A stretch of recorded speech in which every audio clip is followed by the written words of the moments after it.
Hey guys, welcome to the Massive Iron Channel. I'm Steve Shaw. In this video, I'm going to talk about why sloppy reps might be costing you muscle. Before I get into that topic, if you have any questions or comments, drop them down below. The best topic ideas I turn into videos just like this. All right, so this morning on Instagram, I posted about sloppy reps, super fast sets, okay?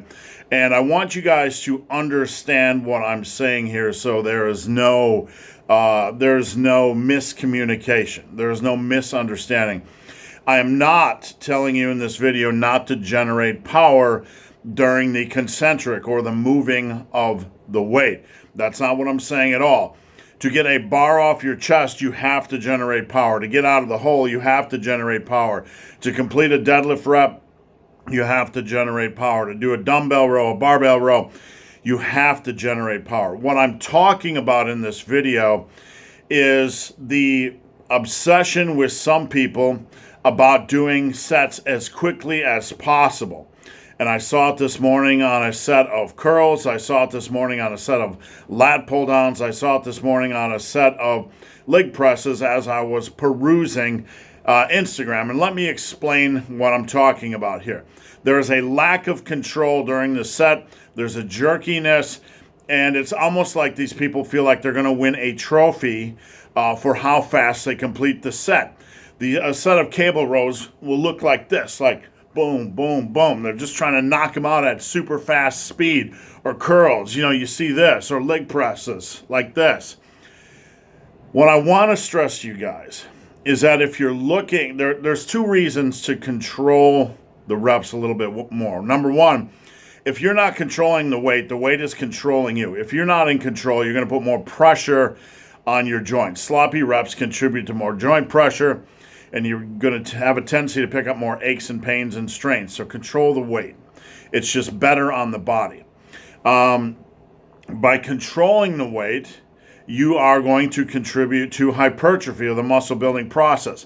When I am instructing my wife in the gym, she has a tendency just to try to do the jerky rush through reps type of thing. And I tell her, control the weight or it's going to control you. And another thing I'm trying to get across to her is to control it for muscle, control it for hypertrophy. What do I mean?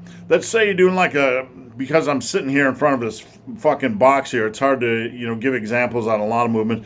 Say you're doing like a machine press, like a machine chest press. You could just do them like this, knock them out, knock them out, knock them out, knock them out, right? And you're not going to get a trophy for how fast you do that set. But if you push it up and then control it down, nice and controlled, right? Nice and controlled. There's no jerkiness at the bottom or the transition point between the eccentric and concentric.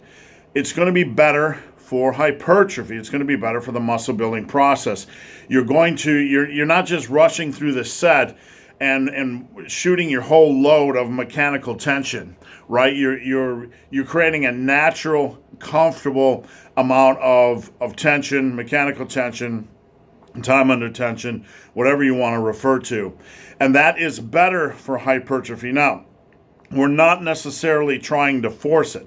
We're not trying to slow down the eccentrics, right?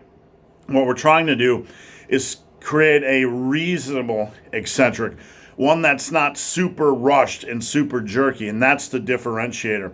We're not trying to just knock out reps and go crazy. We're trying to create a reasonable amount of control over the weight so we can get a reasonable amount of mechanical tension. So when you're doing those sets, control it, okay? And then push up, control. And then when you get at that transition point between concentric and eccentric, don't just jerk that shit around. I mean, seriously, control the weight. You can still progress using control. I've done that my entire lifting career. I control the reps. I control the transition between the concentric and eccentric. And this point can't be stressed enough for those of you that want to build muscle. There are some sets that are harder to do that. Obviously, on a dumbbell row, when I'm dumbbell rowing, say 200 for 20s or whatever, I can't control the eccentric because the weight's too hard and the stress on my biceps, etc. is too hard. So there are some exercises like the deadlift, for example, where gravity just has to take control.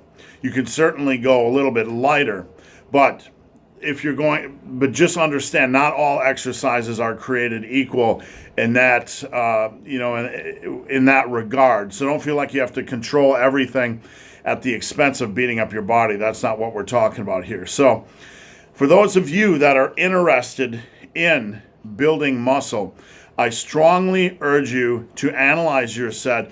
Make sure you're controlling that eccentric. Make sure you're not jerking the transition point, and it's okay to generate power on the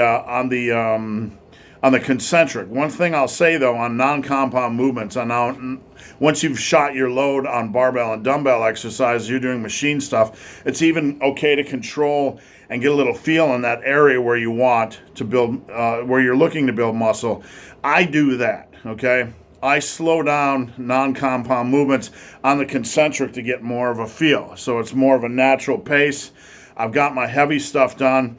I'm still focused on progression, but I'm doing it with a little bit more control on my cables, my machines, and isolation exercises. So guys, hope this video has been of some help. If you have any questions or comments, drop them down below. If you made it this far in this video and have yet to subscribe to my channel, please do. I'd appreciate the support. So guys, as always, thanks for watching. Have a great day.